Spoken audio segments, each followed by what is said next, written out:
श्री शिवाय नमस्तुभ्यम दोस्तों। जैसा कि दोस्तों आप सब जानते हो, कल है बुधवार का दिन और बुधवार के दिन पड़ रही है अष्टमी तिथि, जो कि बहुत ही खास और विशेष होती है।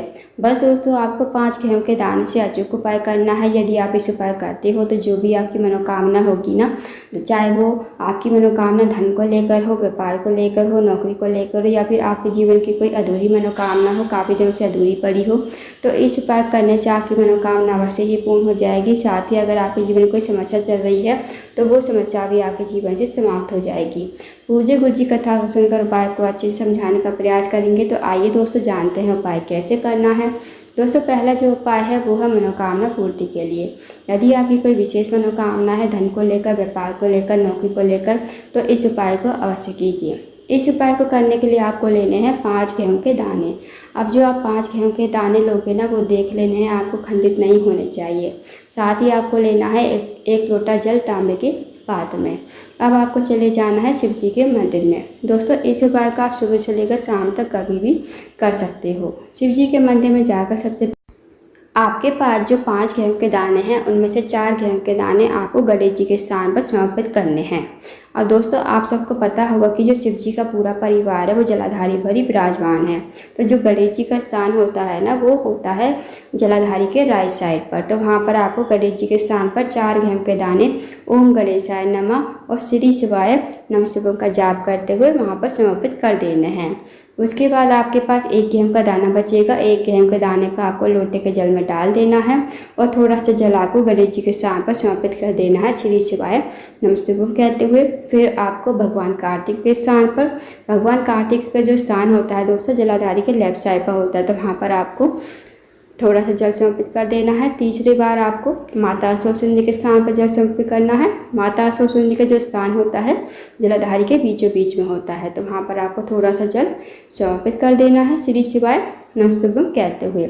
अब थोड़ा सा जल आपको माता पार्वती के हस्तकमल पर, माता पार्वती का हस्तकमल जो होता है, आपने देखा होगा कि जहाँ शिवलिंग विराजमान होता है, नीचे आप देखोगे गोल गोल कटी भाग होता है, तो वो पूरा का पूरा जो गोल एरिया होता है वो माता पार्वती का हस्तकमल होता है। तो वहाँ पर आपको थोड़ा सा जल समर्पित कर देना है श्री शिवाय नमस्तुभ्यम कहते हुए।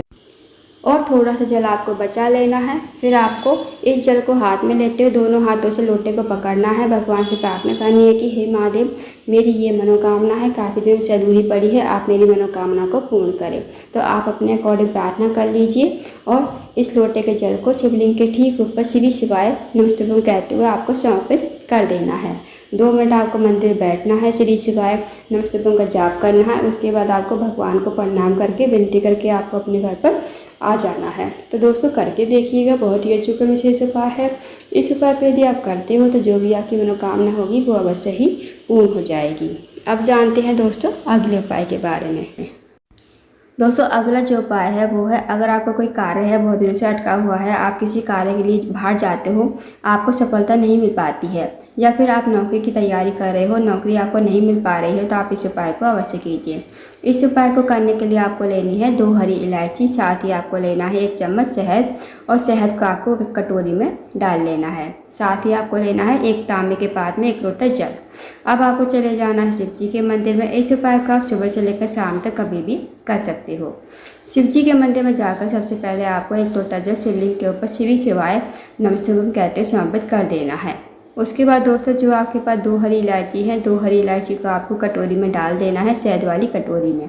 इस कटोरी को आपको हाथ में लेना है, भगवान से प्रार्थना करनी है कि हे महादेव, मेरे जीवन का मेरा ये कार्य बहुत दिनों से अटका हुआ है, मेरा कार्य को आप पूर्ण करवाएं। साथ ही मेरी नौकरी नहीं लग पा रही है, आप मेरी नौकरी कहीं ना कहीं अवश्य ही लगवा दें।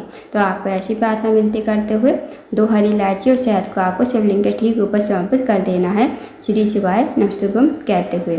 2 मिनट आपको मंदिर बैठना है, श्री शिवाय नमस्तुभ्यम का जाप करना है। फिर आपको भगवान को प्रणाम करके, विनती करके आपको अपने घर पर आ जाना है। तो दोस्तों, करके देखिएगा, बहुत ही अचूक विशेष उपाय है। इस उपाय को यदि आप करते हो तो जो भी आपका कार्य अटका हुआ होगा वो कार्य आपका पूर्ण हो जाएगा। अब जानते हैं दोस्तों अगले उपाय के बारे में। अगला जो उपाय है दोस्तों वह है अगर आपके घर में कोई व्यक्ति काफ़ी दिनों से बीमार पड़ा है, उसकी जो बीमारी है दूर होने का नाम नहीं ले रही है, तो आप इस उपाय को अवश्य कीजिए। इस उपाय को करने के लिए सबसे पहले आपको लेना है 1 लोटा जल तांबे के पात्र में, साथ ही आपको लेना है 1 बेलपत्र। अब जो आप दोस्तों बेलपत्र लोगे ना, कहीं से कटी फटी खंडित नहीं होनी चाहिए, इस बात का ध्यान रखना।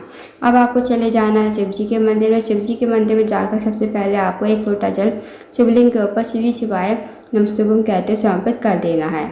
उसके बाद दोस्तों आपके पास जो 1 बेलपत्र है, बेलपत्र को आप अपने हाथ में लोगे, सीधे हाथ की हथेली पर रखोगे और भगवान महादेव से प्रार्थना करोगे कि हे महादेव, मेरे घर का ये व्यक्ति है, काफ़ी दिन से बीमार पड़ा है, आप इसकी बीमारी को दूर करें।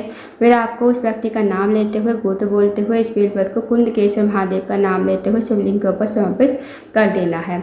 2 मिनट आपको मंदिर बैठना है, श्री शिवाय नमस्तुभ्यम का जाप करना है। अब आपने जो बेलपत्र चढ़ाई थी ना शिवलिंग के ऊपर, वो आपको महादेव से विनती करते हुए उसी के रूप में आपको अपने घर पर लेकर आनी है।